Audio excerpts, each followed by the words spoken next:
আর আমার মনে হয় যে এখন ছেলেদের লোহার জায়গা ব্যবহার করতে হবে এবং সেখানে পাসওয়ার্ড থাকবে, যে পাসওয়ার্ডটা মাথায় থাকবে, প্রয়োজনের মতো ব্যবহার করতে হবে, প্রয়োজনের মতো খুলতে হবে। আমার মনে হয় এখন লোহার জায়গা ছাড়া ভাই কোনো উপায় নাই। দর্শক, সোশ্যাল মিডিয়ায় গতকালকে থেকে একটি ভিডিও ব্যাপক তোলপাড়। শিখা নামের একটি মেয়ে তার স্বামীর টুনটুনি কেটে দিয়েছে। টুনটুনি হচ্ছে গ্রাম্য ভাষায়, ভাই টুনটুনি আপনি জানেন টুনটুনি কাকে বলে? হ্যাঁ, টুনটুনি জানি, এটা সকলেই জানে, বাপের ছোট পোলা বা ছোট ভাই বোনেরা। যাই হোক, আসলেই এটা একটা মানুষের একটা শরীরের বিশেষ একটা অঙ্গ, যেটা আসলে আমরা সোশ্যাল মিডিয়ায় দেখছি আমাদের জুনিয়র সাকিব। আসলে ভাই সংসারে ঝগড়াঝাটি হয়েই থাকবে, তাই না? স্বামী স্ত্রী ঝগড়াঝাটি লাগবে, কিন্তু সেইখানে এত বড় একটা ঘটনা ঘটাবে, এ তো মানুষ না। আমার মনে হয় যে এর মধ্যে শয়তান 100টা বাস করে, আর নাহলে সে প্রতিনিয়ত কি বলে নেশায় ডুবে থাকে, আর না হলে তার পিছনে কোনো মতলব রয়েছে, এই ছেলের অঙ্গ প্রত্যঙ্গ বিক্রি করে খাবে। না হলে এই ছেলে তো গরিব ঘরের একটা ছেলে, তাকে যদি ভালো না লাগে ছেড়ে দিত। এই ছেলে হাওমাও করে কেঁদে বলেছে, যখন অপারেশন থিয়েটার থেকে এসে বলেছে, ভাই আমারে মারা দরকার ছিল, কি আমারে ছাইড়ে দিলে আমি প্রয়োজন রিক্সা চালায় খাইতাম, ভ্যান গাড়ি চালায় খাইতাম ভাই, তবুও তো বাইচা থাকতাম।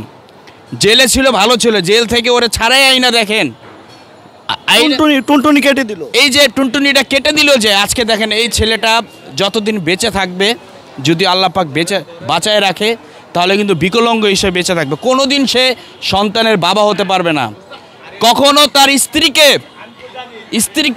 তার যে স্বামীর অধিকার, তার স্ত্রী তার স্বামীর অধিকার পাবে না।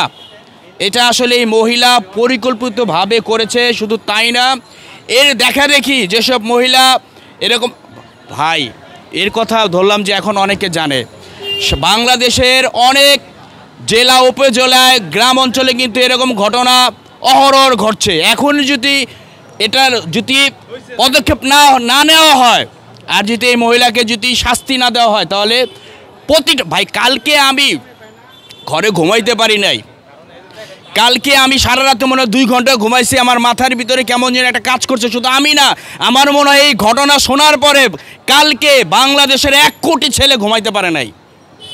আমি শিখাকে এই ব্যাপারে কথা বলছিলাম যে তোমার দাবি কি, এই ছেলেকে ছেড়ে দিলে তুমি কি চাও? 5 লক্ষ টাকা নাকি তুমি দাবি করছো। সে বলছে না, 5 লক্ষ কেন, 5 কোটি কেন, 100 কোটি টাকা হলেও আমি ওরা ছাড়ুম না।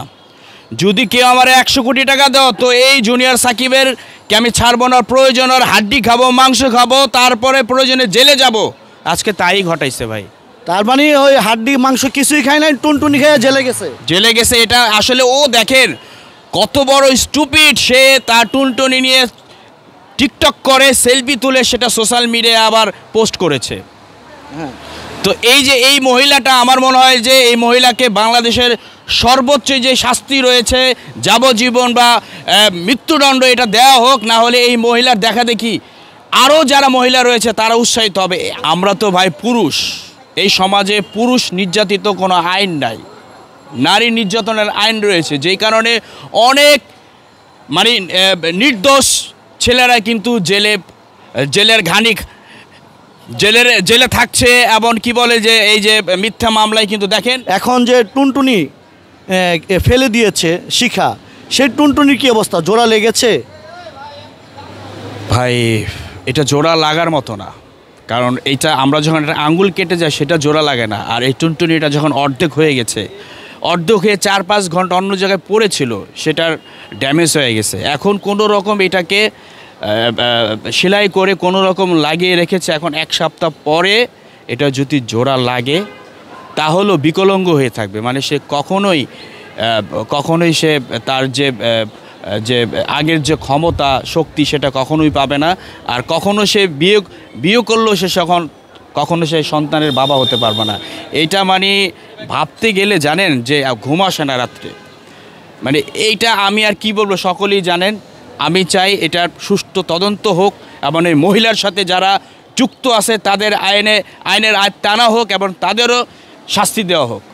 আচ্ছা, শিখার যে টুনটুনি ফেলে দিয়েছে, এবং আমরা দেখেছি এই টুনটুনির মাথা হাতে নিয়ে তিনি ছবিও তুলেছেন, এবং সেই ছবিটাও সোশ্যাল মিডিয়ায় পোস্ট করেছেন।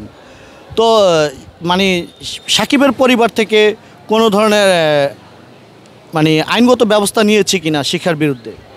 হ্যাঁ, বা সাকিব নিজেই যখন অচেতন অবস্থায় যখন কাটা হয়েছিল, যখন সচেতন হয়েছে, তখন দেখে যে ওর আশেপাশে অনেক রক্ত। তখন ওই অবস্থায় ও দৌড়িয়ে পাশে ফাঁড়ি ছিল, বন্দর ফাঁড়িতে যে পুলিশদের বলার পরে পুলিশ কিন্তু ওই শিখাকে অ্যারেস্ট করে। এখন কারাগারে আছে, এখন হয়তো বা জেল কারাগারে আছে, চালান করে দেওয়া হয়েছে। কিন্তু চালান করে ওর মা যখন মামলা করতে গেছে তখন আবার বুইরা আঙ্গুল দেখাইছে সাকিবের মাকে, আমার পারলে এইটা করবি।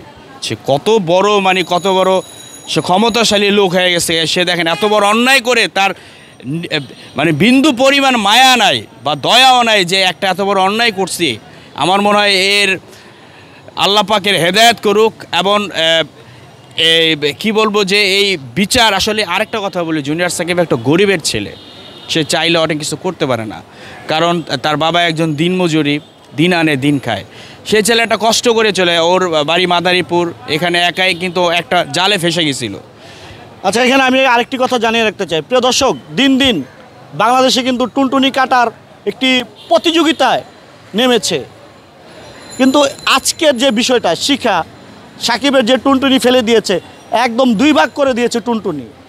তো আচ্ছা মিশা ভাই, এই যে যারা আমরা ছেলেরা রয়েছি কতটুকু নিরাপদে রয়েছি এখন?